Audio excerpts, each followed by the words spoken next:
Friends, ಬಿಂದು ಕೇಸರಿ ನಂದನ ವ್ಲಾಗ್ಸ್ಗೆ ತಮ್ಮೆಲ್ಲರಿಗೂ ಮತ್ತೊಮ್ಮೆ ಸ್ವಾಗತ.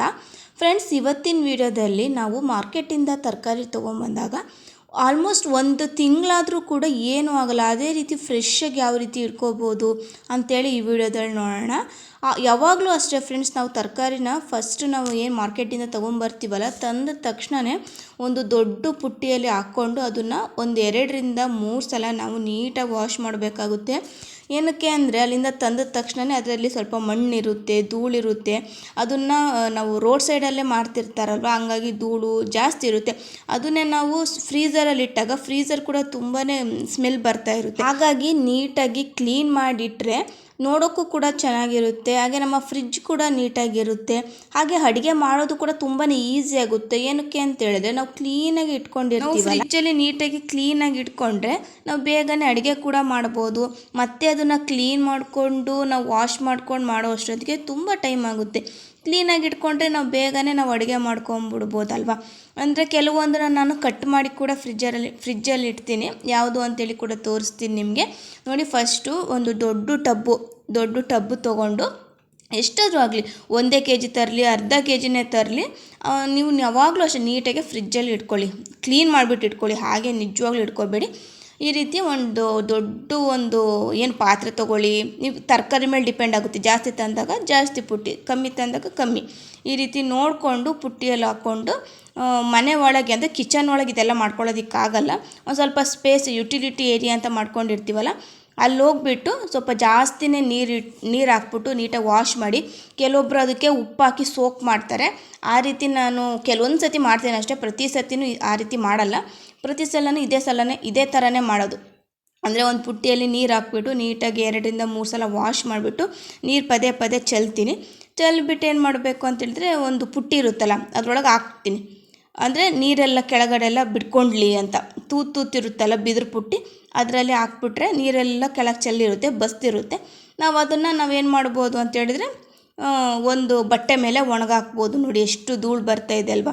ಕೆಲವೊಂದು ಮೆಣಸಿನ್ಕಾಯಿ ಕಟ್ಟಾಗಿರುತ್ತೆ, ಒಂದೊಂದು ಕೊಳೆತೋಗಿರುತ್ತೆ. ಸೊ ಅದನ್ನೆಲ್ಲದನ್ನು ನಾವು ಬಾಕ್ಸಲ್ಲಿ ಹಾಕಿ ಸ್ಟೋರ್ ಮಾಡಿಕೊಂಡಾಗ ಇನ್ನು ಮಿಕ್ಕಿದ್ದೆಲ್ಲ ಕೊಳೆತೋಗುತ್ತೆ, ಮಿಕ್ಕಿದ್ದೆಲ್ಲ ಸ್ಮೆಲ್ ಬರ್ತಾ ಇರುತ್ತೆ. ಹಾಗಾಗಿ ನಾನು ಇದರಲ್ಲೇ ನೋಡಿಬಿಡ್ತೀನಿ. ಅಂದರೆ ಚೆನ್ನಾಗಿದ್ದರೆ ನೀಟಾಗಿ ಕ್ಲೀನ್ ಮಾಡಿ ಇಟ್ಕೊಳ್ತೀನಿ, ಚೆನ್ನಾಗಿಲ್ಲ ಅಂದರೆ ನಾನು ಬಿಸಾಕಲೇಬೇಕಾಗುತ್ತೆ, ಏನೂ ಮಾಡೋದಕ್ಕಾಗಲ್ಲ. ಆ ರೀತಿ ನೋಡಿ, ಈ ರೀತಿ ಒಂದು ಬಟ್ಟೆ ಮೇಲೆ ನಾನು ಹಾರಾಕ್ತೀನಿ. ಒಂದು 10 ನಿಮಿಷ ಸಾಕು. ಇವಾಗ ಗಾಳಿ ಜಾಸ್ತಿ ಅಲ್ಲ, ಅಂದರೆ ಫುಲ್ ಸ್ವಲ್ಪ ಡ್ರೈ ಆಗೋ ಥರ ಬಿಡಬೇಕು. ಸ್ವಲ್ಪ ನೀರು ಹಂಗೆ ಬಿಟ್ಟಬಾರ್ದು. ನೀರು ಅದೇ ರೀತಿ ಇದ್ದರೆ ಏನಾಗುತ್ತೆ ಅಂತ ಹೇಳಿದರೆ, ನಾವು ಫ್ರಿಜ್ಜಲ್ಲಿ ಇಡ್ತೀವಲ್ವ, ಫ್ರಿಜ್ಜಲ್ಲಿ ಇಟ್ಟಾಗ ಏನಾಗುತ್ತೆ, ಅದೊಂಥರ ಕೊಳ್ತೋದಂಗೆ ಆಗುತ್ತೆ, ನೀರು ಹಿಡಿಯುತ್ತೆ. ಹಾಗಾಗಿ ಒಂದು 10 ನಿಮಿಷ ಈ ರೀತಿ ಆರೋದಕ್ಕೆ ಬಿಡ್ತೀನಿ ನಾನು. ಯಾವಾಗಲೂ ಅಷ್ಟೇ, ಪ್ರತಿ ಸಲ ತರಕಾರಿ ತಂದಾಗ ಈ ರೀತಿ ಮಾಡ್ಕೊಳ್ತೀನಿ. ಕೆಲವೊಂದು ಸಲ ಕಡಿಮೆ ಇದ್ದರೆ ಅಡುಗೆ ಮನೆಯಲ್ಲೇ ಮಾಡ್ಕೊಂಡ್ಬಿಡ್ತೀನಿ. ಇಲ್ಲ ಜಾಸ್ತಿ ಇದೆ ಅಂತ ಹೇಳಿದ್ರೆ ಸ್ವಲ್ಪ ಈ ರೀತಿ ಟೆರೆಸ್ ಮೇಲೆಲ್ಲ ಬಂದುಬಿಟ್ಟು ಈ ರೀತಿ ಕ್ಲೀನ್ ಮಾಡ್ಕೊಳ್ತೀನಿ. ನಾವು ಟೆರೆಸ್ ಮೇಲೆ ಸ್ವಲ್ಪ ಜಾಗ ಮಾಡ್ಕೊಂಡಿದ್ದೀವಿ, ಅಂದರೆ ಬಟ್ಟೆ ಒಗೆಯೋದಕ್ಕೆ ಈ ರೀತಿ ಕ್ಲೀನ್ ಅಂದರೆ ಸ್ವಲ್ಪ ಯುಟಿಲಿಟಿ ಏರಿಯಾ ಥರನೇ ಆಗೋಗ್ಬಿಟ್ಟಿದೆ ಅದು. ಸೊ ಹಾಗಾಗಿ ಇಲ್ಲಿ ಬಂದುಬಿಟ್ಟು ನೀಟಾಗಿ ಕ್ಲೀನ್ ಮಾಡಿಕೊಂಡು ಹೋಗ್ತೀನಿ. ಚೆನ್ನಾಗಿ ಅನಿಸುತ್ತೆ, ಫ್ರೆಶ್ ಆಗಿರುತ್ತೆ ತರಕಾರಿಗಳು. ನಾವು ಅಡುಗೆ ಮನೆಗೆ ಹೋಗಿ ಒಂದು ಕುಕ್ಕಿಂಗ್ ಮಾಡಬೇಕು ಅಂದ್ರೇ ಏನೋ ಒಂಥರ ಪಾಸಿಟಿವ್ ಬರುತ್ತೆ. ನಾವು ತರಕಾರಿನೇ ಅಂತಲ್ಲ, ನಾವು ಅಡುಗೆ ಮನೆ ನೀಟಾಗಿ ಇಟ್ಕೊಂಡ್ರೂ ಸಾಕು, ತುಂಬಾ ಖುಷಿಯಿಂದ ನಾವು ಅಡುಗೆ ಮಾಡ್ಬೋದಲ್ವ. ಹಾಗಾಗಿ ಅದರಲ್ಲೂ ಮೇನ್ ಅಂದರೆ ತರಕಾರಿಗಳು ಒಂಥರ ಸ್ಮೆಲ್ ಬರ್ತಾ ಇರುತ್ತೆ ನಾವು ತಂದಿದ ತಕ್ಷಣವೇ.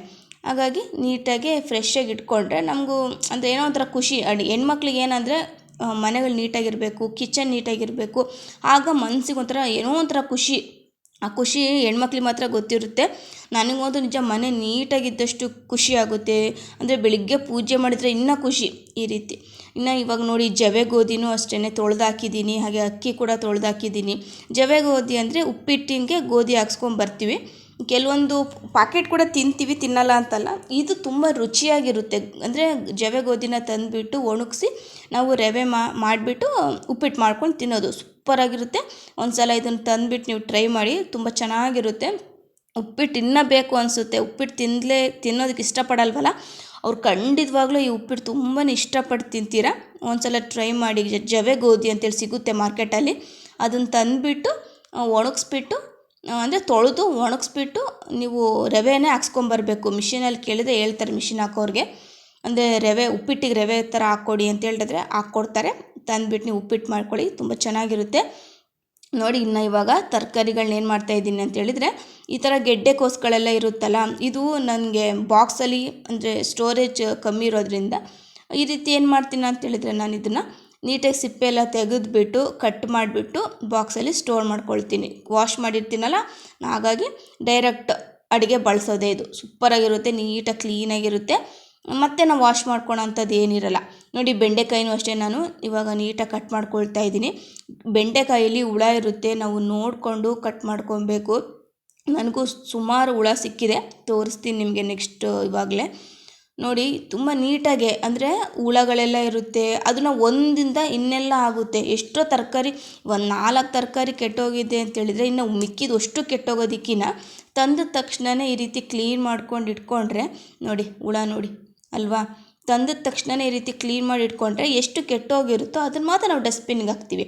ಉಳ್ಕಿದ್ನೆಲ್ಲ ಚೆನ್ನಾಗಿರುತ್ತಲ್ವ, 1 ಮಂತ್ವರೆಗೂ ಆರಾಮಾಗಿ ಸ್ಟೋರ್ ಮಾಡ್ಕೋಬೋದು, ಏನೂ ತೊಂದರೆ ಇಲ್ಲ ಅಲ್ವಾ. ಈ ಟಿಪ್ಸ್ನ ನೀವು ಫಾಲೋ ಮಾಡಿ, ಖಂಡಿತವಾಗ್ಲೂ ನಿಮ್ಗೆ ಇಷ್ಟ ಆಗುತ್ತೆ. ನೋಡಿ ಸೊಪ್ಪು ಅಷ್ಟೇ, ಅದನ್ನೆಲ್ಲ ಬಿಡಿಸ್ಕೊಂಬಿಟ್ಟು ತೊಳಿತಾ ಇದ್ದೀನಿ. ಕೆಲವೊಬ್ಬರು ಏನು ಮಾಡ್ತೀರಾ ಅಂತ ಹೇಳಿದರೆ, ಅಂದರೆ ಅದು ತಂದ ತಕ್ಷಣವೇ ಅಂದರೆ ಬಿಡಿಸ್ಲಿಲ್ದಂಗೆನೂ ತೊಳಿತಾರೆ, ಅದು ಕೂಡ ಓಕೆ. ನಾನು ಈ ರೀತಿ ಎಲ್ಲ ಸೊಪ್ಪನ್ನೆಲ್ಲ ಕ್ಲೀನ್ ಮಾಡಿಕೊಂಡು ಆಮೇಲೆ ತೊಳ್ಕೊಂಡು ಅದನ್ನು ಒಂದು 10 ನಿಮಿಷ 20 ನಿಮಿಷ ಅಂದರೆ ನೀರೆಲ್ಲ ಡ್ರೈ ಆಗೋವರೆಗೂ ಸ್ವಲ್ಪ ಹಾಗೆ ಬಿಟ್ಟು ಆಮೇಲೆ ನಾನು ಬಾಕ್ಸಲ್ಲಿ ಹಾಕ್ಕೊಂಡು ಫ್ರಿಜ್ಜಲ್ಲಿ ಇಟ್ಕೊಳ್ತೀನಿ.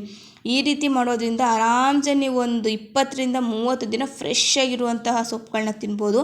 ಇನ್ನೇನು ನಮ್ಮ ಗಾರ್ಡನಲ್ಲಿ ಕೂಡ ಹಾಕ್ಕೊಳ್ತಾ ಇದ್ದೀನಿ, ವೆರೈಟೀಸ್ ಆಫ್ ಸೊಪ್ಪನ್ನ ನಾವು ತಿನ್ಬೋದು. ನೋಡಿ ಇಷ್ಟಕ್ಕೇ 10 ರೂಪಾಯಿಗೆ ಒಂದು ಕಟ್ಟು ಇವಾಗ ಜಾಸ್ತಿ ಡಿಮ್ಯಾಂಡ್ ಆಗಿಬಿಟ್ಟಿದೆ ಸೊಪ್ಪು ಕೂಡ. ಹಾಗಾಗಿ ಗಾರ್ಡನಲ್ಲಿ ಬೆಳ್ಕೊಂಡಾಗ ಸುಮಾರು ಭಾಳ ಥರ ಎಷ್ಟೊಂದು ಸೊಪ್ಪುಗಳನ್ನ ನಾವು ತಿನ್ಬೋದು, ಸ್ವಲ್ಪ ಜಾಗ ಇದ್ದರೂ ಕೂಡ ಅಲ್ವಾ. ಹಾಗಾಗಿ ನೋಡಿ ಫ್ರಿಜ್ಜಲ್ಲೇ ಈ ರೀತಿ ಇಟ್ಕೊಂಡ್ರೆ ಎಷ್ಟು ಕ್ಲೀನಾಗಿರುತ್ತೆ.